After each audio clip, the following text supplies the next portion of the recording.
নমস্কার বন্ধুরা, Digha beach YouTube চ্যানেলে আপনাদের সবাইকে স্বাগত জানাই। আজ দীঘা মোহনা বিচে মৎস্যজীবীরা সমুদ্র থেকে ট্রলার করে সামুদ্রিক মাছ ধরে নিয়ে ফিরলেন। তো আপনারা দেখতে থাকুন। সমুদ্র থেকে মৎস্যজীবীরা প্রচুর পরিমাণে সামুদ্রিক মাছ ধরে নিয়ে এসে দীঘা মোহনা বিচে জাল থেকে ছাড়াচ্ছে। সমুদ্রে মাছ ধরতে গিয়ে মৎস্যজীবীদের জালে এত পরিমাণেরও মাছ লাগে, এটা আপনারা এই ভিডিওতে না দেখলে বিশ্বাস করতে পারবেন না। তো আপনারা ভিডিওটা শেষ পর্যন্ত দেখতে থাকুন।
প্রচুর পরিমাণে মৎস্যজীবীদের জালে প্রচুর পরিমাণে মাছ লেগেছে এবং মৎস্যজীবীরা ওই মাছগুলিকে জাল থেকে ছাড়াচ্ছে মোহনা অকশন কেন্দ্রে বিক্রি করবে বলে।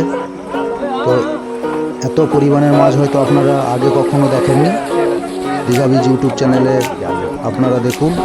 তো এইভাবে নতুন নতুন ভিডিও পেতে আপনারা অবশ্যই দীঘা বিচ ইউটিউব চ্যানেলটিকে সাবস্ক্রাইব করবেন এবং লাইক ও কমেন্ট করে জানাবেন কেমন লাগলো ভিডিওটি।